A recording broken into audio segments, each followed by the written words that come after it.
On the nose, so we will go ahead and get started. I'd like to call the September 3rd, 2025 Board of Aldermen work session to order. If you would join me for the Pledge of Allegiance.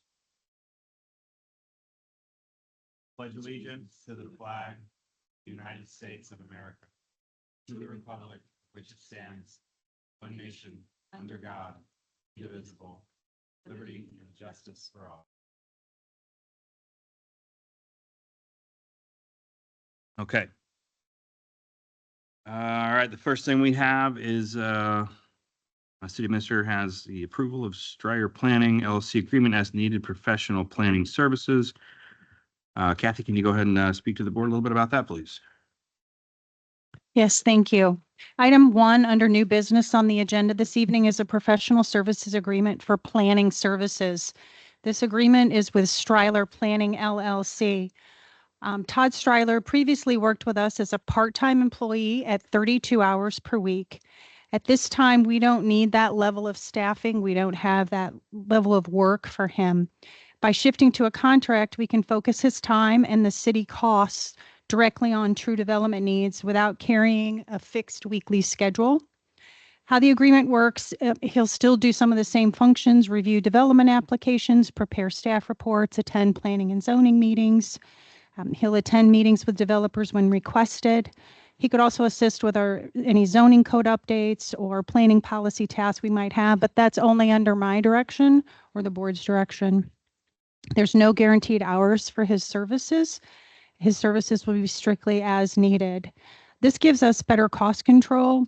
His rates are tied to whether he's working on a developer project or working on a general city task. So we generate plan review fees that will be, his costs will be contributed to by those fees, sorry.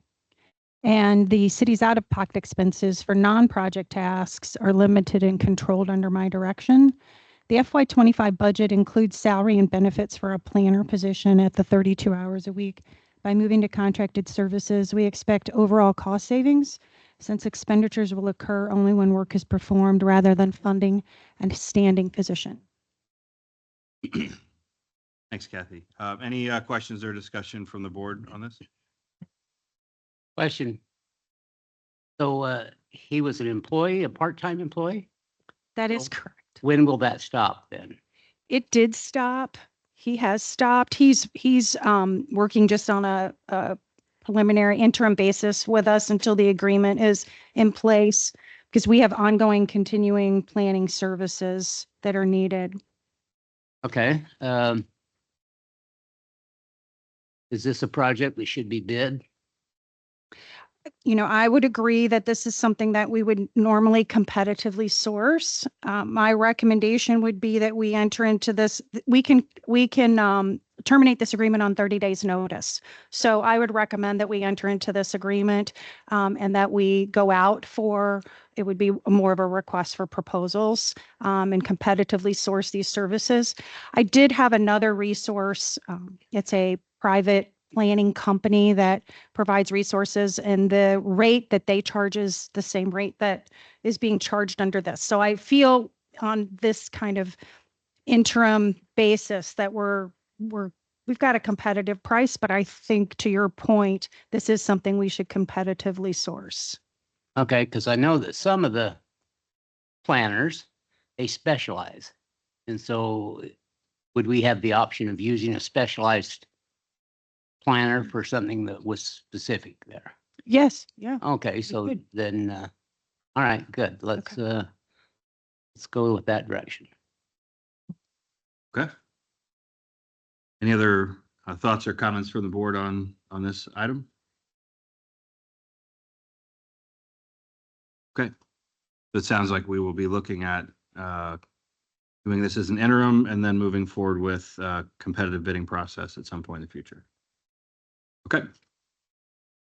Next up on the item, next item on the agenda is review of the Board of Aldermen regular agenda. Are there any questions, concerns on the regularly scheduled agenda for the regular meeting?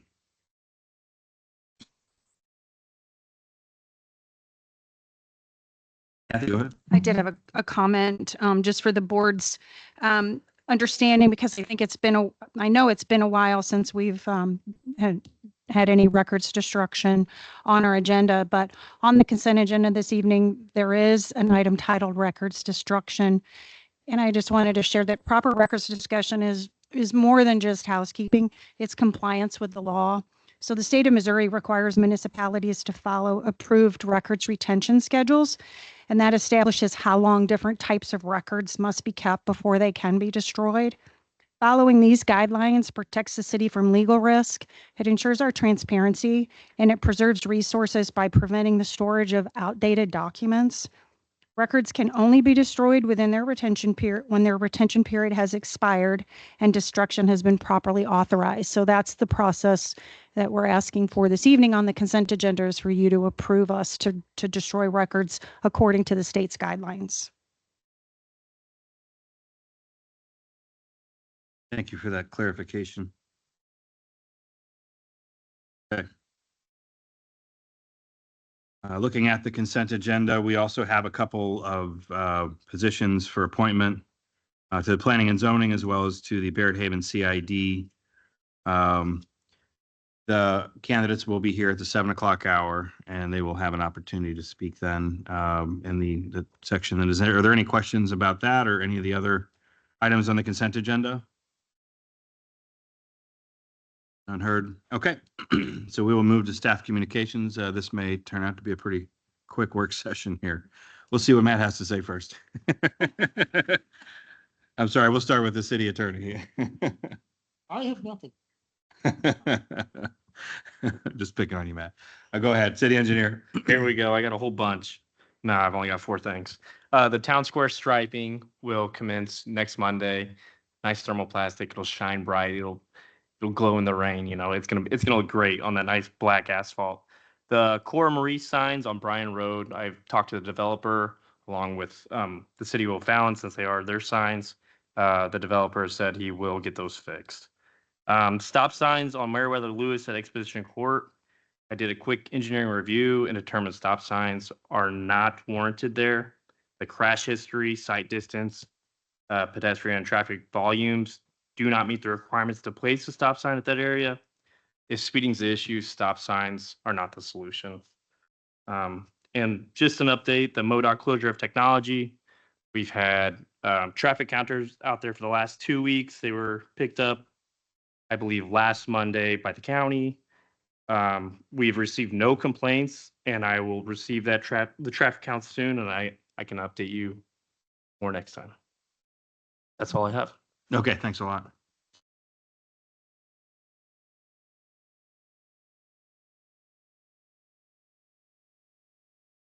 The hump, yeah. Is it still fairly? I've heard some people are like, oh, it's great. Some people are like, oh, I still feel it. I feel like, Is the glass half full or half empty? yeah, I feel like it's really difficult without a reconstruction of the area because of the crowns of the roads. It could be addressed in post road phase 2 because that is a reconstruction. Mhm. So that could really help it. You might want to slow down.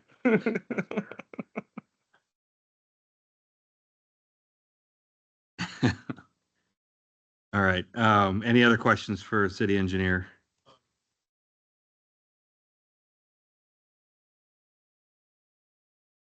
Yeah, Barrett Haven, I was updated by our public works supervisor. It was patched Friday. If there are any other complaints or potholes, Yeah. let us know and we'll go get pictures or locations or anything. So I drove it today just to kind of check. Kathy and I talked about it after it was patched, and the pothole repair does look sufficient for the time being, but there is a hump in the middle there. I don't know, it's like a buckled part of the concrete. I don't know if they were able to look into that. Yeah, It's you know what I'm talking about? Did you? Yeah, we still have a slabs contract with M&H that could address that.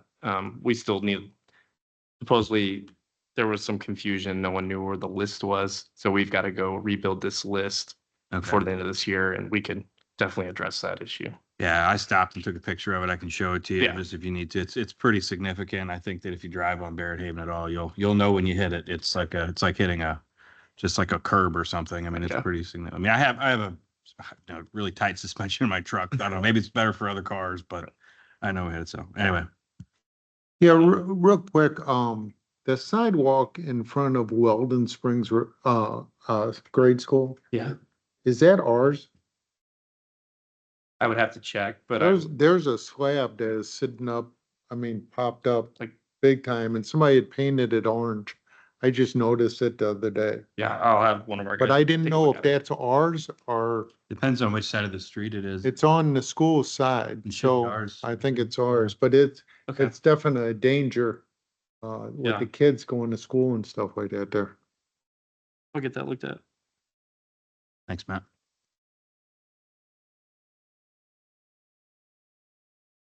I'm sorry, we don't have comments in the session. But please see us after the meeting and we'll have a discussion. Any other questions for the city engineer? Hey, Ryan. Okay, nothing heard. We'll go to the city administrator. Thank you. I just thought I would take the opportunity to highlight some of the things that staff has been working on since our last Board of Aldermen meeting. Nicole has been working hard on finalizing and scheduling Prairie Days, which is Saturday, September 27th. This is, a big event for Darden Prairie. It's from 10 to 5. There's family events, special attractions, vendors, and emergency vehicle display. Some of the highlights for this year include a Clydesdales meet and greet. So we will have a Clydesdale here for a couple of hours. A mechanical bull, and there will be a fundraiser competition between the police, fire, and EMS at 1 o'clock. So, no. And we got a reptile experience and an interactive drum line at 6:30. We have live music, which is that 80s band St. Louis, followed by fireworks at 9:30. So this will be my first, and I'm looking forward to this event. We've also been demoing timekeeping software solutions to eliminate paper timesheets and to improve our efficiency in record keeping. The public works staff has been busy mowing 364 Outer Road, MoDOT right away at Brown Road, and filling potholes on Barrett Haven Boulevard. We've also reviewed the outstanding concerns for potholes, and we'll be addressing those as well.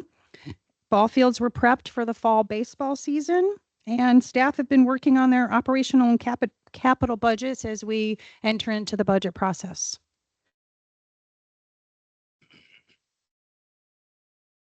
Excellent. Thanks for the update. Any questions for the city administrator? None heard. Okay, over to the alderman.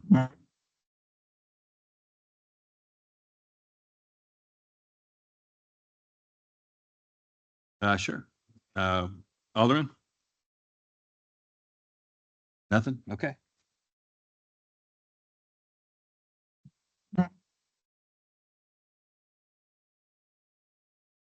Yeah, I have just a couple things. I went through the ordinances and found the description for motorized play vehicles and then for the use of those vehicles on the road. Now, before this gets thrown back at me, it says gas powered. And none of the vehicles that kids are using today are gas powered. They're electric powered. So I guess I'm asking the attorney, can we alter this so that we don't have them tell me that my child is not using a gas powered play vehicle?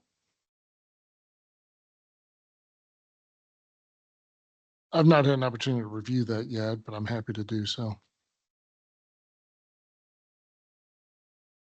Yeah, I just know this is something that two particular parents in my subdivision are gonna say. So, and as I read this, if we can get, this item changed, and then we can get this information out, we really shouldn't have much of a problem in the city with kids in these vehicles anymore. Because the way I read it, under section 310.040, item E, they can be fined and their parents can be fined.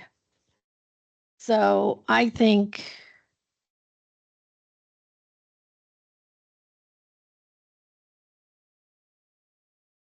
You can turn your microphone on. Sorry. do you want, I mean, is it talking about driving on the street or what's a violation that they would be fined for? no person shall ride on or operate a gas-powered motorized scooter, motorized play vehicle upon any street, highway, roadway, sidewalk within the city or within boundaries of any city park. Hmm, And then it says, provided, however, this provision shall not apply to a show, exhibition, or demonstration or other activity being sponsored.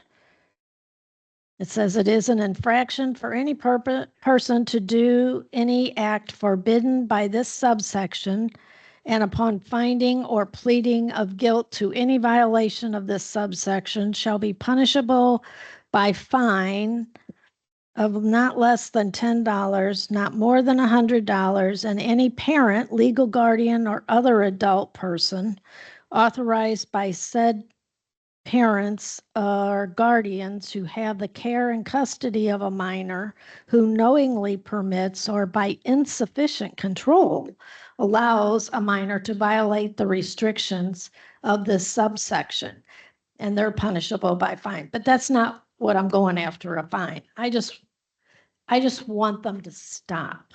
and I understand where you're going with this, and I just want to make sure that if we do go forward with amending this, that it covers situations where I know in my neighborhood that, and it's very popular, these little electric car, battery operated cars and that, but under the guidance and supervision of an adult walking right next to, the child and stuff like that, I don't have a problem with it. I understand your situation. You got them running crazy over there. So I just, Well, it talks about the motoring of them, and I don't think that's exactly what they mean by a motorized play vehicle. It's mini bikes, pocket bikes, motorized scooters, go-karts, and any other vehicle capable of transporting a person or persons at a speed in excess of 5 miles an hour. okay, So I think, right, all right, Yeah, okay. yeah, I don't think they would exclude like probably some of the little Tykes electric vehicle type Yeah. things like that, but more the, Yeah, there's, no. we've seen them, I've seen them in our neighborhood as well, for those that have been around my neighborhood, and there's certainly, they're all over, and they're on the sidewalks too, and they cross in and around streets as well. And it's concerning. I was going down, I guess Henning the other day, and there was a kid that was cruising on the street, and he was driving towards, the road, and then he kind of turned quickly to go on the sidewalk. But I mean, he's just there, and he was probably like 8 to 10 years old, I would guess. And he was, and they move quick. I guess I think that's the pocket bikes, Yeah. and it's kind of a newer thing, and they're cool. But yeah, I think that I think it's a great point. It doesn't cover that and how it should be managed on a road where people are driving and are not looking for that.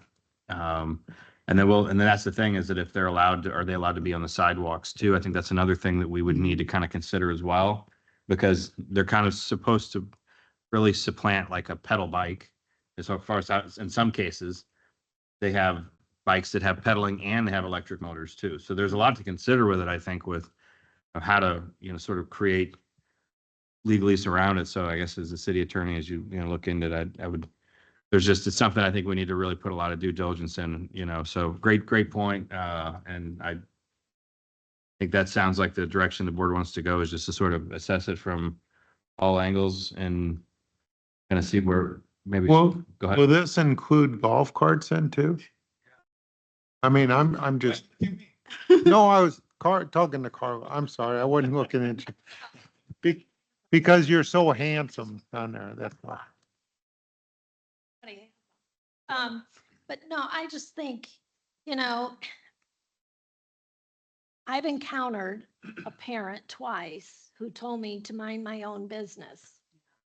That unless they're riding through my yard, I have no reason to complain about their child flying down the street on a scooter or motorcycle and ignoring stop signs. So now we have a shiny blue go-kart that just flies down the street and flies through the stop sign at Meriwether Lewis and William Clark. Doesn't even slow down. And these are at full bore. I know they've got the pedal all the way down on these things. And somebody's going to get tragically hurt. And I feel sorry for the person that hits them because it is not going to be their fault. These kids just have no value to what they're doing other than racing each other around the streets. So I just think as a city, we need to do something because HOAs can't always do anything without totally rewriting their bylaws, and they need the city to back it up with what city ordinances are. So I would just like to add that I've heard from Ward 1 residents specifically in Bainbridge, and Bainbridge has that main drag, and they were saying how it's been a problem. So it's not something that's only in Lewis and Clark. It's something that's prevalent, and it's something that residents in several subdivisions have commented on. So I really think it needs to be addressed. Mayor, if I may, Yeah, go ahead, Sujay. just out of curiosity, do we know the maximum speed of what's being operated? Roughly about 20 miles per hour, roughly. Is it Golf- possible that they have a capacity of doing 30 miles an hour? I don't have the clock, so I wouldn't know. And the You reason, talking bikes or golf carts? well, the reason, I'm talking about the bikes. The reason I ask is we do have a regulation for motorized bicycles Mhm. that do not have to be gas powered. They can be anything that's got an automatic transmission that can go into speeds of up to 30 miles an hour or of not more than 30 miles an hour. So it's not even a minimum, it's a maximum. So we can look at the regulations on motorized bicycles, which is likely what this would fall under. Yeah, that sounds about right, especially because it's going to have an automatic transmission in it. So, No, it would not include a go-kart. Yeah. That would be a different, but that is likely a motor vehicle. Oh, The go-kart would be a motor vehicle and would be subject to the same rules as any other motor vehicle. okay. And probably without any of the safety equipment that's required for a motor vehicle. Or turn signals or headlights. Yeah. Just wanted to point out, we do have separate regulations regarding golf carts, so they wouldn't fall under that same definition. Thank you.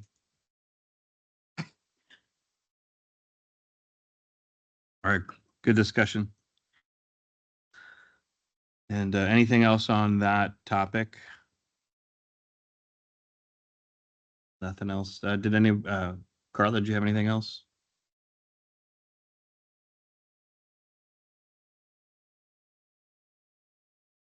Okay. Okay. Alderman, nothing heard? Okay. All right, so it'll come to me.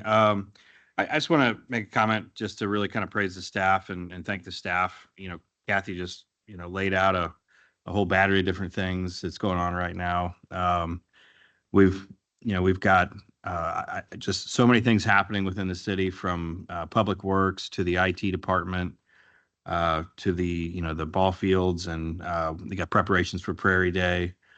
We've got destruction efforts going on from the city. So a lot of things happening. I just want to say thanks to the city staff and give a little bit of recognition for all this happening. It is a lot going on, and really appreciate you, Kathy, as well for helping bring all these things together. You and Kim fell with the laundry list of things that you guys have been knocking out, and we're getting through it. And just wanted to say thanks for that. So, I think that's it. We're pretty much. We got a very short work session tonight, so we'll take a break, and I will just comment as well. And any of the work sessions or the regular meetings, is a standard, we don't have any Q&A or comments from the crowd. So it's not anything personal to anybody, but I am going to be here. We've got a long lull between the next meeting as well. I look forward to chatting with you then.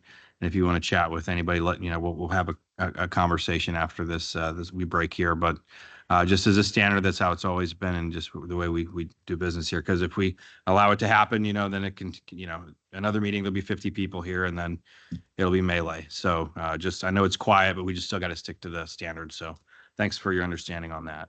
But that being said, Kim, go ahead. Did you have something? Oh, okay. I thought you were. All right. That going said, motion to adjourn the work session. Entertain a motion to adjourn the work session. Moved by Alderman Wilson, second by Alderman Goodmeyer. All in favor?